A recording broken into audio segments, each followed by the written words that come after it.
Un nouvel épisode d'aujourd'hui, bienvenue à tous. Je suis toujours avec mon pote Max. Comment tu vas ? Salut, ça va très bien. Ça va très bien ? Mieux que les autres jours, je crois encore. Mieux que les autres jours ? Ah, mais c'est incroyable. Les autres vont mal le prendre par contre. Ouais, pardon. Ça va très très bien. Moi aussi, aujourd'hui, on va parler de photographie, de rendu, de style cinématographique. On va parler de cinéma aussi directement, d'effets spéciaux.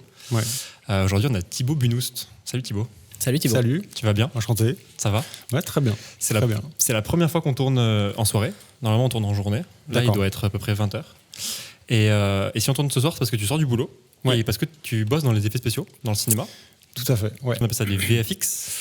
Enfin, moi, je bosse dans les VFX et dans le film d'animation. Enfin, Ok. j'alterne entre les deux.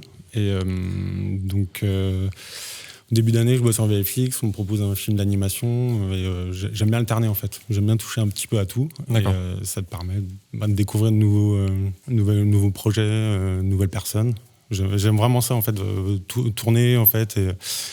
Et donc moi, je suis spécialisé dans le lighting compositing, ce qu'on appelle. C'est vraiment l'image qui va sortir au final. VFX, c'est les effets visuels. Donc c'est-à-dire que tu bosses sur un film et c'est les fonds verts, c'est les câbles à retirer, c'est intégrer un monstre, un truc dedans.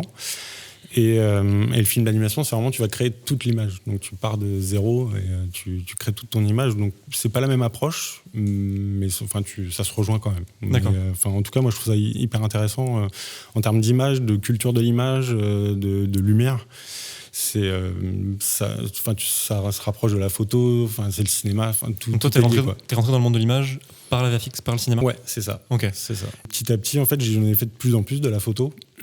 Et quand ça faisait 5 ans que je bossais dans les effets spéciaux, c'est pas que j'en avais marre, mais tu vois, tu fais bon, tiens, j'ai envie de faire une petite pause. Et je me suis fait une formation en photo pour approfondir, parce que juste apprendre tout seul, des fois, tu dis bon, j'ai des lacunes. Et donc, j'ai fait une formation au Gobelin. D'accord, ah oui. Et j'ai eu de la chance, j'ai fait ça il y a 10 ans.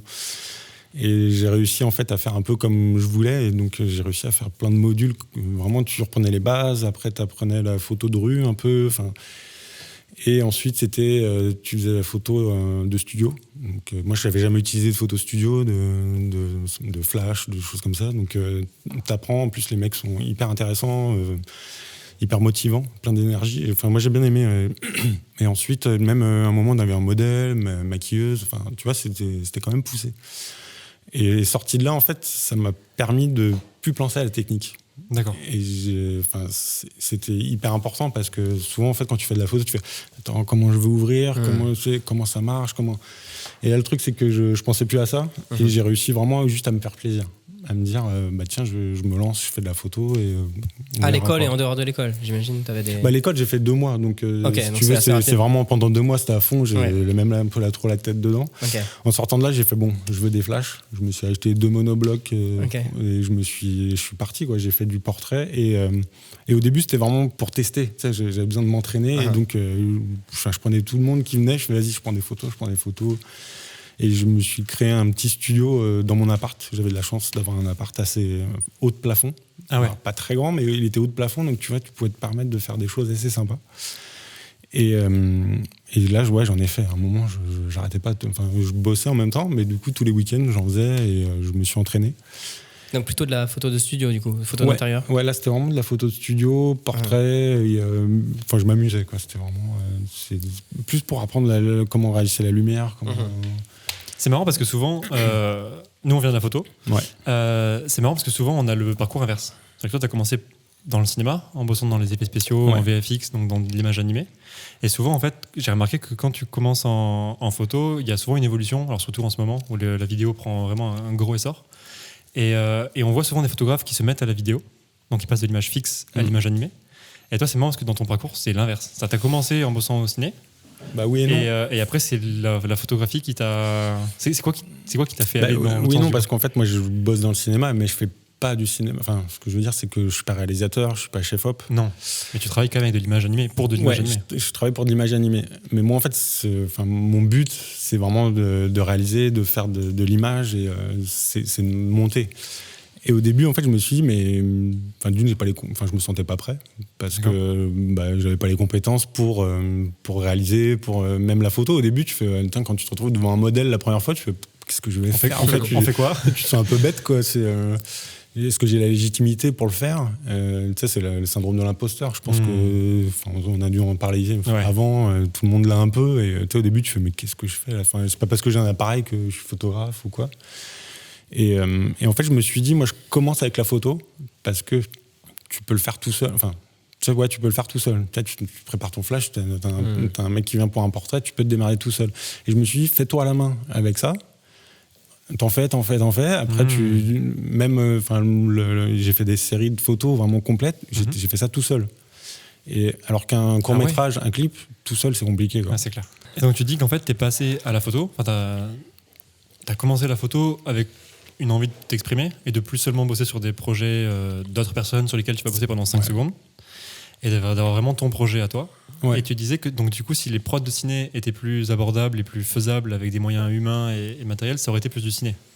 Tu dis que la photo, c'est ce qui te permettait d'être tout seul dans ton studio et d'avoir ton projet. D'ailleurs, toi, tu m'as contacté en me disant ça fait très cinématographique ce que tu fais. Bien sûr. Mais oui, c'est ce qui m'intéresse, c'est le cinéma. Enfin, depuis que je suis gamin, j'aime ça. Enfin, je me suis toujours passionné pour le cinéma. Mais au moins, là, depuis quelques années, j'arrive à faire ce que j'ai envie.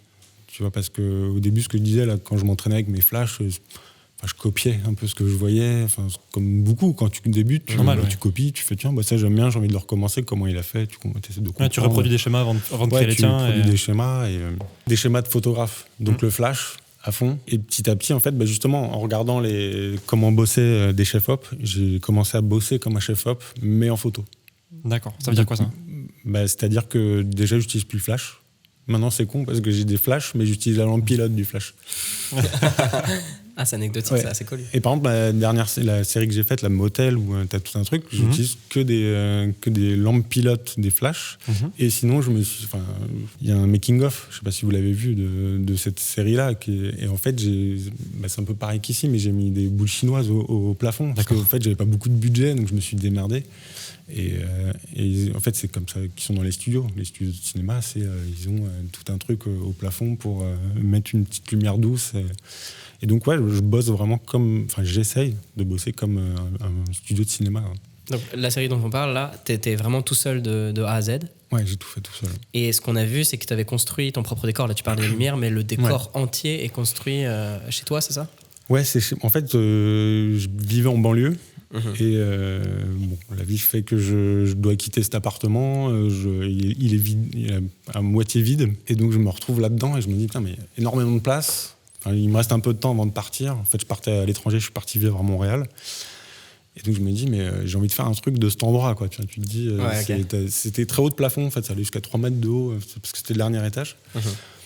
Et je me dis, mais ça fait longtemps que j'ai un projet, j'ai une envie, donc vas-y, lance-toi, quoi. En plus, j'avais du temps, je venais de finir un projet, et j'avais envie de me consacrer à ça. Et donc, j'ai construit vraiment mon décor. Donc, comme un plateau de cinéma, et je me suis inspiré aussi à un mec que j'adore, c'est Nick Hamilton. Tout à fait. Ouais. Yes, ça se sent dans ton travail, que tu t'inspires beaucoup de. Lui, par contre, vraiment dans ton style, parce que je pense qu'il a un studio énorme. On dirait un studio de cinéma. Hein. On a vu un petit peu des backstage, on dirait qu'il est dans un hangar. Quoi. Mais il est réel aussi, non? À mon avis, il bosse avec des pros de ciné. Je sais pas, mais en tout cas, je crois que je l'avais juste sur Instagram et j'étais bluffé parce que pour une seule photo, le mec, j'avais vu une photo d'une douche, le mec il te refait le carrelage, il te refait le système de. Je fais le mec il va loin, quoi. Ouais, c'est et ça. en fait, ça m'a inspiré. Je me suis dit, mais vas-y, moi aussi, je veux me le faire. Hein. Donc, comme j'avais une idée je voulais faire un motel, une chambre de motel un peu crasseuse des années 70, on va dire, américaine. Je me suis dit, j'ai pas ça sous la main. C'est compliqué de trouver ça à Paris ou en région parisienne. Je me voyais pas partir. Et je me suis dit, en fait, au moins, t'auras la main dessus. Et donc, je me suis dit, vas-y. T'auras du temps aussi. Ouais. Et j'aurai du temps. Et surtout, comme je l'ai fait chez moi, parce que là, ça se voit pas, mais après, j'ai repris le boulot. Donc, ça m'a pris plusieurs semaines, en fait. Je crois même plusieurs mois, en fait. Parce que j'ai commencé, je bricolais. Comme j'y vais tout seul dans mon appart, j'ai acheté une moquette. Puis tu l'as salissé, du sol au plafond. J'avais pas vu qu'il y avait le sol aussi. J'avais vu les murs, mais on le voit sur le making-of d'ailleurs que tu as une pièce. Tu vois la pièce à la base et on te voit en accéléré en train de créer une pièce dans la pièce. Alors c'était une triche parce qu'en fait, c'est au moment où je l'ai retiré que tu vois le making of. Parce Ok. qu'en fait, j'ai pas pensé avant. Moi, je suis le spécialiste. C'est souvent à la fin d'un shooting où je fais ah mince, faut faire des photos. Donc tu l'as mis à l'envers, tu l'as démonté, Ouais, tu l'as mis à en fait, l'envers. je l'ai démonté, je l'ai mis à l'envers. Alors, on évoque du feu, on n'a pas. Ouais, la magie du montage, on s'est fait. Putain, j'aurais pas dû le dire. Et donc, du sol au plafond, t'as tout refait pour cette série. Ouais. Donc, on parle de la série Motel, Ouais, là. c'est ça. Je l'ai fait pour moi, en fait, pour avoir un souvenir, parce que je trouve sur ce qu'on disait tout à l'heure, sur papier, je trouve ça quand même beaucoup plus agréable de découvrir des photos comme ça. Et, Tu les as redécouvertes sur papier? Ah oui, ouais. c'est très différent quand on les voit sur ton Insta en petit et sur papier. Ouais, quand c'est en tout petit ou même sur un écran d'ordi. Enfin, je trouve que c'est Et pas alors moi j'ai une pareil. question un peu plus générale. Comment Ouais, on fait vas-y. du coup quand on a une idée, parce que j'ai l'impression que tu avais un petit peu l'idée en tête de ce que tu voulais faire. Comment on fait pour créer un décor de A à Z? Est-ce que tu as storyboardé ton décor? Est-ce que tu avais juste une image mentale et tu dis je vais acheter ça? Est-ce que tu as fait une liste du matériel? Comment ça se passe? C'est intéressant de voir tout le cheminement de ce projet-là. Déjà, j'ai écrit. Ok. En fait, j'ai fait comme un scénario, c'est-à-dire toutes les scènes, c'est écrit. D'accord. Même pour les modèles, en fait, je me suis dit, c'est intéressant. Quand ils sont arrivés, je fais, alors, en fait, je t'explique, t'es dans ce personnage-là, il va se passer ça. Ah. C'est comme si, enfin, je sais plus exactement, mais je crois que c'est le mec qui est en train de manger, enfin, ouais, Celui-ci? peut-être pas celui-là, ou alors celui qui est en train de manger devant sa. Bon, je sais Dans la plus. télé, il est un peu avant. Ouais, c'est celui-là. Ah, celui-là, ouais. Ouais, tu vois, je l'ai mis dans une position où je lui ai dit, je sais pas, ta femme a emmené ton gosse, elle vient de te larguer, tu te retrouves à la porte de chez toi. Et tu vois, j'ai essayé de pousser le truc pour le mettre dans une ambiance. Et en fait, ça les aidait énormément. C'est les modèles, parce que souvent ils disent, ouais, on arrive là-dedans, on est devant un flash, c'est impressionnant. Un peu comme moi, tu vois, là, t'arrives devant là, tu fais, c'est bizarre, quoi, tu vois, t'as plein d'appareils photo braqués sur toi. Et ils me disent souvent, t'arrives, tu fais, qu'est-ce que je fais? Et les photographes disent, je sais pas. Et là, il me dit, au moins, tu m'as mis dans ma bulle, je reste dedans. Et puis en plus, il disait, d'avoir un décor comme ça, c'est tellement sympa, tu vois, ça change en fait de juste arriver devant un fond blanc. Et donc, ce que je te dis, j'écrivais, donc déjà pour eux, c'était intéressant, et même pour moi, ça me permettait en fait de préparer les scènes avant que chaque modèle vienne, parce que j'ai mis du temps à shooter tout ça, j'ai mis 1 mois à faire avec tous les modèles. Et donc, le matin, je préparais, eux, ils venaient l'après-midi. Donc, tu vois, par exemple, tu passes au McDo, tu passes à la pizzeria pour acheter tous les accessoires. Et après, sinon, j'ai pas forcément dessiné ou storyboardé, tu vois, j'ai pas... Mais par contre, j'ai fait énormément de recherches. J'ai... Pinterest, pour moi, c'est génial pour ça. C'est que pour les inspirations, ouais, je me fais plein de tableaux et je cherche, en fait, j'avais fait un tableau par scène et je me cherche plein de trucs, plein de références. Tu vois, là, c'est le tatouage, je sais pas. Et je me cherche plein de trucs. En fait, ce que tu as fait, c'est ce qu'on appelle des mood boards, je pense, c'est ça? Ouais, voilà, c'est vraiment donc, ça. c'est rechercher une ambiance, des couleurs, une atmosphère un petit peu. Ouais. Totalement. Et c'est marrant parce que tu parles de direction des modèles et donc là tu les as dirigés sur les poses mais aussi sur l'histoire en fait qu'il y a derrière, donc même si t'as pas storyboardé ouais, parce que c'est vrai que bon, après tu dis c'est juste une photo et tout, mais je trouve que les émotions qui passent là je les ai pas, mais après chaque modèle je les ai pris en photo, en portrait. Et en fait je trouvais qu'il donnait tout de suite beaucoup plus en fait de les mettre dans un personnage. Ah oui. Et à mon avis, est-ce que c'est dû, tu penses, à la timidité qu'on a devant un objectif de façon naturelle, ouais, parce qu'on sait que c'est sa propre image qui est en train d'être capturée, tandis que là tu les mets dans un rôle. Ouais, tu dis c'est pas toi. C'est plus haut, c'est plus haut, je veux dire. Mais comme nous, je pense que si je te mets dans un rôle, tu vas être peut-être plus à l'aise, tu vas peut-être plus te lâcher, tu dis mais non, mais c'est pas moi, c'est bon, c'est pour un rôle. Ouais, je pense aussi. Et surtout quand là j'avais privilégié quand même des comédiens. Je préfère bosser avec des comédiens. C'est ce que j'allais te demander. Est-ce que les gens avaient déjà une expérience d'acting? Ouais, parce que par exemple, je sais plus, il y a une fille là, que j'avais pris pour avec son, je sais plus ça après. C'est l'une des premières. Et en fait, elle était vraiment modèle. Et en fait, elle n'y arrivait pas. Et je lui disais non, mais essaye pas forcément d'être jolie. Tu vois. Essaye pas de poser. Essaye pas de poser. Et en fait, elle relevait toujours le pied. Je fais non, mais fais pas.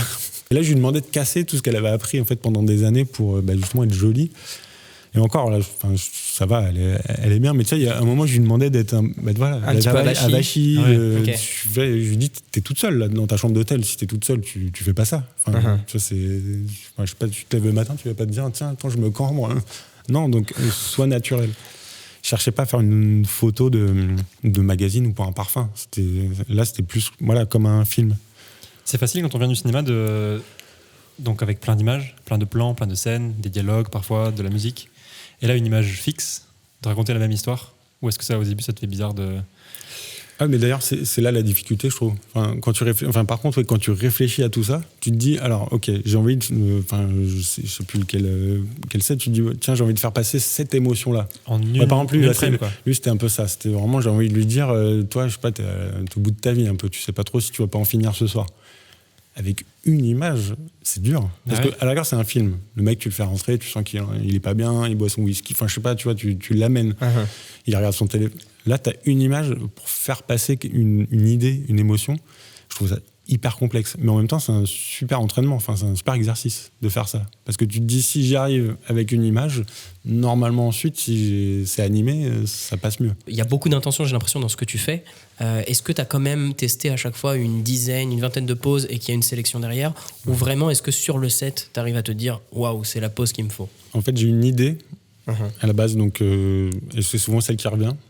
Après, je vais en faire plein. C'est un peu ce syndrome. Tu te dis, là, tout est là, tout le monde est là, il faut que j'en fasse le plus possible. Ok. C'est un peu il y a ce truc compulsif sur le moment. C'est un peu. D'ailleurs, la première photo, je crois, c'est avec le tatouage. En fait, c'est des potes. C'était le crash test un peu. Le 2, c'est des potes. Et lui, c'est Jérôme. Il fait de la photo aussi. Okay. Et d'ailleurs, c'était intéressant de voir le retour parce qu'ils travaillent dans l'image. Et du coup, ils m'ont regardé et ils m'ont donné des conseils. C'était intéressant. Et il m'a dit, au début, t'as vraiment ton idée. T'as ton cadrage, tu savais ce que tu voulais nous faire faire. Et après, on a senti que tu partais. C'est dans le sens où je vais en faire le plus possible parce que vous êtes là, parce que... Et c'est un peu le défaut qu'on a des fois, c'est qu'on essaye d'en faire le plus possible, alors que tu te dis, si tu te concentres, tu fais une image, et normalement ça te suffit, t'as pas besoin de shooter 500 photos en fait. Et d'ailleurs, est-ce que dans ta sélection, à la fin, tu choisissais celle que tu avais faite au début? Ouais, pratiquement. À chaque fois, ouais, pratiquement. Ça, c'est fou. Peut-être pas à chaque fois, parce que au début, il faut que le modèle se mette à l'aise. Mais ouais, c'était toujours dans le début. Okay. C'est rarement à la fin. Il y a moins d'intention dans ce que tu fais après, c'est plus du feeling. Ouais, en plus, je crois que je recadrais. Mais c'était marrant, c'était intéressant d'avoir son retour parce que ça m'a permis aussi après de me calmer. Ok. Mais d'ailleurs, pour revenir là-dessus, je trouve que ça a été intéressant ma formation au Gobelin, parce que quand je suis arrivé, en fait, ils m'ont dit on va faire de l'argentique. J'arrive, mais pourquoi de l'argentique? Je comprends, tu vois, il y a le plaisir, mais je sais plus en quelle année c'était, mais tu dis vas-y, moi je fais du numérique, autant faire du numérique. Et en fait, il me dit mais non, ça va être intéressant parce que à chaque fois que tu vas appuyer, ça engendre de l'argent, ça a un coût. Donc tu réfléchis à ta photo. Et c'est vrai. En fait, quand tu fais de l'argentique, tu te dis pas tiens, clic, je vais partout. Numérique, tu le donnes à n'importe qui, il va appuyer sur tous les boutons et on s'en fout. Argentique, tu réfléchis à ta photo. Avant de la faire. Voilà, avant de la faire, tu penses à ton cadre, tu penses à ta lumière, tu fais attends, est-ce qu'il a la bonne pose? Et je m'y remets d'ailleurs là, parce que je trouve que j'en ai besoin pour repenser mon cadre rapidement. Je trouve que pour trouver un cadre facile rapidement, je trouve qu'avec l'argentique, tu vas peut-être réfléchir un peu plus. Je sais pas, avec le numérique, c'est plus facile. Ça n'engage rien, donc tu cliques, ça tu n'engage regardes rien, ce que ça et fait. tu fais non, ça marche pas, puis tu passes à autre chose. Alors que là, je sais pas, moi je trouve que l'argentique est intéressant. Et j'ai compris leur approche, en tout cas, au Gobelin, de faire ça, parce que tu réfléchis. En fait, tu réfléchis vraiment à ta photo. Est-ce que tu penses que c'est défini maintenant, c'est ta patte, c'est ton style? On parle beaucoup dans cette émission du style photographique, etc. Ou est-ce que tu t'autorises à faire des rendus qui n'ont rien à voir dans les prochaines séries, sachant que maintenant, tu es quand même assez identifié comme un photographe qui fait des rendus cinématographiques. On parle de cette série, mais il y en a une autre. Donc... en fait, déjà, ça me fait plaisir. Il y a des gens qui me disent t'as vraiment ton style. Je trouve qu'en photo ou en cinéma, pour moi, c'est plus important. C'est de dire tiens, on reconnaît quand c'est une de tes photos. Et j'ai essayé en fait de faire autre chose. Et je suis toujours revenu à un truc qui ressemble à ça. Donc, parce que c'est tes goûts ou parce qu'on t'a identifié à ça et que c'est plus simple? Non, là pour le coup, c'est vraiment c'est ton œil en fait. C'est mes goûts. Et en plus, c'est agréable parce que, par exemple, il y a 2 semaines, là, j'ai fait un shooting photo pour de la pub. Donc c'était une campagne de pub et en fait ils sont venus me chercher pour ce style-là parce que c'est le style un peu cinématographique, un peu peu lifestyle, comme ils appellent ça. Donc, tu vois, de ne pas avoir ce rendu Getty Images. En fait, il me disait, on veut pas ça, nous, on veut cette patte un peu que tu as. Et donc, forcément, déjà, ça fait plaisir qu'on vienne chercher pour le rendu que tu as, donc ton style. Et en plus, qui te plaît, quoi. Ouais, en plus, ça te plaît. Bon, après, forcément, il tire toujours vers un truc qui redevient un peu plus classique. Okay. T'as toujours du mal quand même à faire complètement ton style. C'est normal, hein, c'est le jeu. Parce que forcément, ce style-là, pour de la pub, des fois, ça peut ne pas matcher. Mais non, c'est vraiment mon style. Et moi, je trouve ça... Ouais, si je pouvais faire ce rendu-là en cinéma, en clip ou en court-métrage, c'est vers ça que j'irais. Ouais. T'as prévu de te mettre à la vidéo ? Ouais, ce que je disais, là, j'ai écrit un court-métrage. Donc, c'est prévu, c'est en cours. Tu peux pas nous en dire plus ? C'est vraiment un petit projet en cours, tout début. Ouais. D'accord, ok. Ouais, non, tu nous as donné ton livre, du coup, Motel. Ça te donne pas envie de le voir plus largement diffusé ? Quand tu as une série comme ça qui te tient à cœur, qui est un peu ton bébé, ton travail perso, quelque chose qui sort de ta tête, que tu as réalisé, pourquoi est-ce que ce livre, on le retrouve pas partout ? C'est volontaire ou c'est simplement... non, c'est pas spécialement volontaire. Moi, je l'ai vraiment fait pour moi. Ouais. Tu sens pas qu'elle pourrait plaire, cette série ? Si, mais j'ai ce côté-là, des fois, un peu d'être toujours surpris que ça plaise. Tu vois, même quand j'ai mis mes photos, ou même que je les montre, je fais putain, mais c'est génial, est-ce que je pourrais l'acheter ? Enfin, moi, j'ai une copine qui vit à Montréal, à chaque fois qu'elle voit mes photos, elle me dit, mais je veux une sortie, et elle les affiche chez elle. Ça me fait trop plaisir, mais limite, à chaque fois, je suis surpris, en fait. C'est le syndrome de l'imposteur qui reprend le dessus ? Ouais, je pense, toujours, je pense que tout le monde l'a un petit peu. Hein, et encore, j'ai énormément progressé. Parce qu'au tout début, j'avais du mal un peu à me vendre, mais non, maintenant je suis quand même plus à l'aise et ça va, quoi. Thibaut, on va te proposer un petit jeu avec Max. Yes, mon jeu préféré. Si je trouve mon téléphone qui est là, on va se rendre sur ton compte Insta. J'y vais de ce pas et je vais scroller sans le regarder. Ouais, il n'y a pas grand chose sur mon compte Insta. On va scroller très lentement. Je suis pas très actif. Du coup, on va aller vite. Je vais scroller et Max va m'arrêter. Moi, je regarde pas. Ouais. Et on aimerait bien avoir... Je sais pas si tu as déjà vu l'émission et que tu connais cette séquence, mais on aimerait bien avoir les backstage de la photo, peut-être la rencontre avec la personne que tu as photographiée ou l'histoire de cette photo. L'histoire, une anecdote marrante. Il y a toujours des histoires derrière les photos. Donc je vais commencer à scroller. Stop. Ce sera celle-ci. Ah, donc c'est un triptyque. C'est l'année dernière, en fait, je me suis lancé un défi. Mois de juillet, d'ailleurs, l'année dernière, je me suis dit, allez, vas-y, tu te fais une photo par jour. Ok. N'importe quoi, mais je veux que tu fasses une photo par jour. Pourquoi n'importe quoi ? Ça va être un challenge pour pousser sa créativité. Non, mais n'importe quoi. Je veux dire, la photo, je fais n'importe quoi, ce qui sort. C'est pas évident, en fait, de se faire. C'est parce que j'ai un pote qui arrive à faire une photo de 3D, mais tous les jours. Ça fait au moins 2 ans qu'il fait ça. Okay. Je suis impressionné. Et donc, en fait, je me suis dit, vas-y, je me lance à faire ça. Et donc, du coup, il n'y a pas grand-chose derrière. C'est juste, j'ai fait... et j'ai présenté ça en triptyque parce que je trouvais ça intéressant. Voilà, toujours format un peu cinéma. Un peu ciné, ouais. Et c'était aussi pour bosser un peu je bosse sous Lightroom, moi, pour les photos.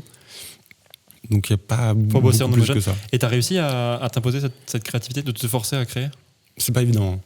C'est pas simple. Moi, j'ai tenu 3 semaines. J'ai fait ça 3 semaines. Déjà. C'est déjà pas mal, mais j'ai pas tenu très longtemps. Après, tu sais, il y en a beaucoup qui te disent toujours faut shooter, faut en faire tous les jours. Je le dis aux gens. D'ailleurs, c'est marrant parce que j'ai des neveux, je leur dis, mais je sais pas, ma nièce, elle se lance dans la pâtisserie, je fais, mais il faut que t'en fasses, tu t'en fais tous les jours si tu veux apprendre. Mais je l'applique pas vraiment pour moi. Et en fait, je sais que moi, j'ai besoin de temps. Par exemple, des projets comme ça, j'ai besoin que ça passe, ça revient, tu vois, j'écris un peu, je reviens. Et je trouve ça important aussi, parce que souvent, maintenant, c'est un peu la mode de dire, non, mais faut faire. Moi, je prends mon temps. Et tu sens que tu es plus créatif avec ce mood-là, ouais. Mais c'est pas facile, hein, parce que même les potes, hein, quand j'ai fait ça, parce que ça c'était en 2017, 2018, et ça a marché. En fait, j'ai eu des articles, j'ai eu un article sur Fubiz, des trucs cool, tu vois, même à l'étranger, j'ai eu plein de retours, je crois, en Russie, en Chine, des trucs, tu fais ça fait plaisir. Et du coup, j'ai plein de potes qui me disent, tu fais quoi là ? Ça fait 6 mois, maintenant, vas-y. Ah, okay. Et tu sais, ils te mettent un peu la pression à te dire, mais pourquoi tu fais plus rien ? Et tu fais, d'une, j'avais pas d'idée, et j'avais plus l'envie. J'avais besoin de faire une pause. Et je trouve ça important, en fait, de dire, j'ai le temps, il n'y a pas de pression. Et j'ai toujours, en fait, fonctionné comme ça. Moi, j'ai toujours pris un peu mon temps. T'as une créativité tu as une créativité plus cyclique. Mais c'est marrant parce qu'il y a des gens, tu parlais justement de ce boost de créativité là, il y a des gens qui ont besoin de ce. Ouais, mais je pense qu'en fait, on fonctionne tous différemment, mais faut pas non plus se mettre une pression quand on n'en fait pas tous les jours. Enfin, tu vois ce que je veux dire? Parce que souvent, moi j'en ai plein, hein, j'ai énormément d'amis qui sont dans la création. Ils disent, ah putain, mais ça fait un mois que j'ai rien fait, ça fait. Mais c'est pas grave. Enfin, des fois, ça fait du bien de voyager, de sortir. Parce que si tu passes ta journée sur la tête dans Instagram, tu vas faire la même chose que tout le monde. Oui, en plus, on parle d'Instagram, mais. Ouais, et moi, le plus important, c'est voilà, tu vas au musée, tu regardes des trucs. Enfin, moi, il y a des moments où je regarde juste. Enfin, je me balade, et je fais rien. Et la photo, c'est vrai que j'en fais pas énormément. C'est pas le truc où j'ai pas tous les jours mon appareil à shooter. Non. Donc ça, c'est un message à tous les créateurs. Prenez le temps. Ouais, non, mais c'est peut-être que vrai, chacun a son rythme en fait. Ouais, faut le trouver. Mais oui, mais c'est vrai que des fois, on cite toujours les trucs, tu sais, même en réalisation. Enfin, le mec, il a fait ça à 20 ans, il a fait son premier film. Ou le Québécois, Xavier Dolan, il a eu sa Palme d'Or à 18 ans. Je fais, ouais, il y en a. Il y a des génies comme ça, enfin, qui arrivent tout de suite à faire des trucs très rapidement. Moi, j'ai 38 ans. J'ai pris mon temps pour faire des choses. Et en fait, aujourd'hui, je me dis, mais c'est pas grave, quoi. Enfin, on a le temps, il n'y a personne qui attend en plus. Tu vois, je trouve ça important en fait, de le dire aussi parce que souvent, et d'ailleurs, même sur Instagram, c'est le truc, faut faire, faut aller vite, faut produire. Non, enfin, si tu es heureux comme ça, c'est ton rythme, c'est pas grave, quoi. Enfin, moi, après, je sais ce dont j'ai envie, je sais où je veux aller et c'est plus important aujourd'hui. Je te propose qu'on remette le couvert. Vas-y. Et qu'on y retourne. Donc j'y retourne. Stop. Cette photo, c'est pas la série Motel. C'est la série d'avant, je suppose. Oui, série exact. Lost, qu'on avait vu aussi. C'était un autre gros projet. C'était quoi là, j'en vois une, mais je vois aussi qu'il y en a pas mal d'autres. Elles marchent ensemble? C'est quoi ça? C'était vraiment la même idée, la même construction en tout cas. C'était un personnage perdu dans un décor assez immense. Donc ça m'a pris du temps parce que faut déjà le repérage et j'ai toujours shooté le matin. Donc 5-6 heures du mat, je fais bon. Donc la fumée, là, c'est pas une machine à fumer. Hein. Ah non, là c'est que du naturel. Et moi j'ai adoré faire cette série parce que justement cette ambiance. Peut-être je me levais en fait parce qu'avant j'habitais en banlieue, juste à côté d'une forêt. Et donc voilà, c'était ça. Je prenais le vélo, j'y allais à pied, et tu prends ton appareil avec le pied. Et donc tu te poses et tu fais les photos, tu cherches le meilleur endroit. C'est une démarche très, très différente de Motel, du coup. Où là tu crées ton décor, là tu prends un décor qui existe. Alors, t'avais une narration là aussi, par exemple? Non, pas spécialement. Là c'était vraiment plus visuel, c'était trouver... C'était des références de peinture, là. Pour le coup, de peinture. Ouais, là c'était beaucoup de peinture que je me suis trouvé. Et cette position des personnages un peu retournés, c'est Friedrich. Je me suis basé là-dessus. Mais comme Motel, il y a beaucoup de Hooper sur la façon de faire. Parce que forcément, tu cherches des références, tu regardes, ce qui te plaît, tu fais tiens, j'aime bien ça. Et donc, après, souvent, on te dit ouais, t'as copié. Enfin, tu vois, il y a toujours le truc de copie ou hommage. Et, après, dans l'art, c'est difficile de distinguer la limite. Après, des fois, il y a des artistes que t'adores et tu te dis tiens, j'aime ce qu'il fait, donc je m'inspire de ce qu'il fait. Donc, faut pas croire que tu vas réinventer tout à chaque photo ou chaque film. Hein, T'es à l'aise dans les deux sens par rapport à ça? Avec le fait d'adorer le boulot de quelqu'un, ou d'être vraiment impressionné par le boulot de quelqu'un, et donc de reproduire un schéma qui est au début identique pour trouver une voie dans laquelle après tu vas pouvoir dériver. Mais c'est ce que je disais au début, quand tu apprends que ça soit même en musique ou tout, tu copies, quoi. Ouais, donc c'est OK. Pour moi c'est normal, quoi. Et dans l'autre sens, si un jour on justement, Motel, j'ai adoré. Moi, il y a un graphiste qui m'a contacté une fois et il m'a dit j'aime beaucoup ce que tu as fait et je veux le refaire en 3D. Je me suis dit, mais ça fait trop plaisir. Moi, ça m'a fait super plaisir. Donc, je me suis dit, mais vas-y, carrément. Et donc, il y a une image du mec devant sa télé avec la bouffe. Et il l'a refait en 3D. Il a refait complètement la pièce. Et il l'a refait en 3D. Je trouve ça génial. Toi, tu es limite flatté, en fait, quand on voit ça. Moi, j'étais ton... hyper flatté. Enfin, tu dis, il y a quelqu'un qui a tellement adoré ton taf qu'il a envie de le refaire en 3D. Parce qu'il y a un courant aussi inverse où on a tendance, parfois, on le voit, on l'entend, à protéger, tu sais, son œuvre, son art, son message. Et donc, pas forcément il y a des gens qui sont pas forcément à l'aise avec le fait d'être inspirant. Alors, quand on le dit comme ça, évidemment, ça passe mieux. Tu es inspirant. Mais moi, je le vois plus comme ça. Voilà. En fait, tu te dis, là, c'est agréable, c'est quelque chose de bien. Et, enfin, ouais. Après, bon, si on pique la photo et qu'on regarde à peine, ça, c'est autre chose. Tu vois, j'ai déjà vu. Si j'enlève cet arbre-là, par exemple, voilà, tu retires un 4 PS, c'est à moi. Mais la limite, du coup, elle est compliquée à déterminer, à définir. Du coup, tu as le droit de t'inspirer, du coup, ou d'être inspirant. Tu vois ? Ouais, mais là, par exemple, c'était un étudiant, un graphiste, il est venu me voir avant. Il m'a dit, déjà, il y a une démarche. Ouais, il y a une démarche. C'est vrai il m'a dit, j'adore, j'ai envie de le refaire. Après, mais même ça, je pense que tu peux trouver des trucs qui ressemblent et tu me dis, bah tiens, t'as copié. C'est pour ça que je sais pas. Puis même toi, tes inspirations, c'est pas mal d'inspirations aussi de films, j'imagine. Il y a d'autres photographes, tu nous disais, il y a des films, mais même on peut voir que les films entre eux, il y a des scènes qui se ressemblent beaucoup. Sûr. Les décors, etc. Surtout maintenant, tout ce qu'il y a, toute la création qu'il y a, forcément, tu te dis, bah tiens, c'est copié. Ouais, c'est compliqué. C'est un sujet. C'est pour ça qu'on t'emmène sur les sujets compliqués. Non, mais vous avez raison, mais. C'est pas pour moi, c'est pas trop un problème, quoi. Puis même, je vais pas me vexer parce que je trouve, il y a une personne qui a fait à peu près la même chose. Je veux pas lui faire un procès, quoi. Je vais sortir un bouquin, si vous voulez bien. Je vais poser sur la table, si tu veux. Tu peux comme tu veux. On va te donner une page sur laquelle on va te laisser griffonner ce que tu veux. Donc, tu veux que j'écrive quelque chose ? Libre à toi, cette page t'appartient. C'est un livre d'or. On le dit pas. Voilà. C'est un livre d'or non assumé. J'aime bien. Alors tu me mets. J'aime bien faire une narration. Parce que alors, genre de truc à chaque fois, je fais. Ok, j'ai pas d'idée. Ben non, mais tu en es propriétaire. Pendant que tu fais ça, on va s'échanger des recommandations pour les gens qui nous écoutent, qui nous regardent, des contes, des artistes, des inspirations, des choses qu'on aime. Et vas-y Max, commence. Moi je suis prêt puisque je viens de regarder mes anti-sèches. J'ai des petites anti-sèches sous la table. Et je vois que tu fais pareil. Alors moi j'ai un compte à recommander. Je cherchais des rendus un peu ciné justement pour rester un peu dans le thème. Il y a un compte d'un mec qui est photographe et il fait aussi du color grading, donc de l'étalonnage de la couleur, etc. Et en fait il s'appelle Olivier Takac. Je connais pas du tout. Takac. Je pense. Et il joue beaucoup sur les lumière rouge, lumière bleue, de nuit, etc.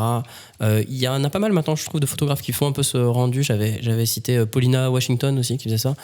Rendu très ciné, très pareil, argentique, très old school. Donc, je recommande. Allez voir. Tu as une reco à nous faire ? Moi, j'utilise énormément c'est des sites internet de screenshots de films. Okay. Donc tu retrouves vraiment les meilleures images du film, c'est en génial. HD et je trouve ça génial en fait. Surtout moi je m'inspire de films. Okay. Je sais que pour Motage je m'en suis servi. J'avais plein de références, surtout moi j'adore ce que fait David Fincher. Donc tout ce qui a été fait dans Seven, par exemple Darius Ganji, moi je sais que j'ai acheté un livre très intéressant récemment sur son travail. C'est une conversation qu'il a et qui revient sur tout son travail. Et tous ceux qui sont passionnés par la lumière, je trouve que d'écouter justement des chefs-op ou de lire des bouquins là-dessus, je trouve ça hyper intéressant. Et même sur YouTube, tu trouves plein de choses. C'est comme l'avantage, on parlait des réseaux et de tout ça, mais maintenant, tu trouves quand même énormément. Tout est accessible et tout est vachement plus facile. C'est marrant parce qu'on disait avec Raph que nous, on avait tendance à prendre des screenshots des films et des séries qu'on regardait pour essayer de se faire un petit peu nos petites références dans notre coin et les revoir derrière. Et puis, si tu as des sites effectivement qui font déjà ça, c'est... Ouais. Je le donne à chaque fois en fait quand j'ai t'as raison, il faut avoir des gens qui viennent bosser avec moi, je fais va regarder ce genre de choses, même pour la lumière, c'est hyper intéressant. Même des fois en fait t'as même des choses où tu vois l'envers du décor. Par exemple moi c'est vrai qu'Instagram je l'utilise que pour ça. En fait, t'as des sites hyper intéressants où tu vois ils te séparent l'image en deux. En haut t'as le clip, le film et en dessous ils te mettent l'optique utilisée ou la caméra utilisée. Alors après, ça, c'est plus technique, mais moi, je sais que c'est hyper intéressant de savoir comment ils ont réussi, comment ils sont arrivés à ce résultat-là. Alors, il y a un compte Insta auquel je suis abonné qui s'appelle Learn Filmmaking. Et en fait, je pense que c'est ce dont tu parles, mais sur le plan du dessus, tu vois le film et tu as souvent les backstage pris d'un autre angle. Et puis, tu peux voir effectivement la lumière, tu peux voir la caméra, etc. Et je pense que c'est vraiment, ça porte bien son nom parce que tu apprends, juste en regardant. Tu me demandais comment j'ai créé mon décor, c'est en regardant ce genre de choses en fait. Même les making-of sur les.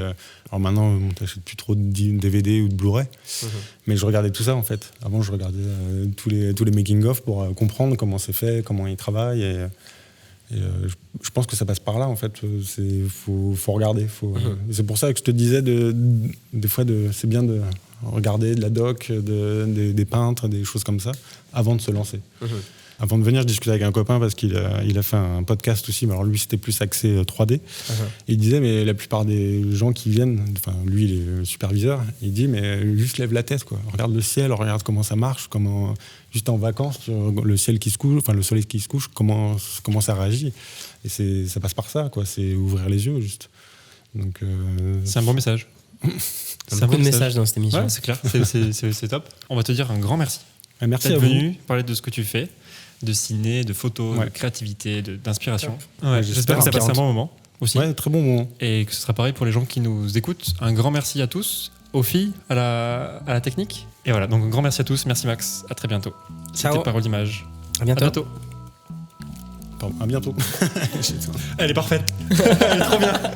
Elle est trop bien.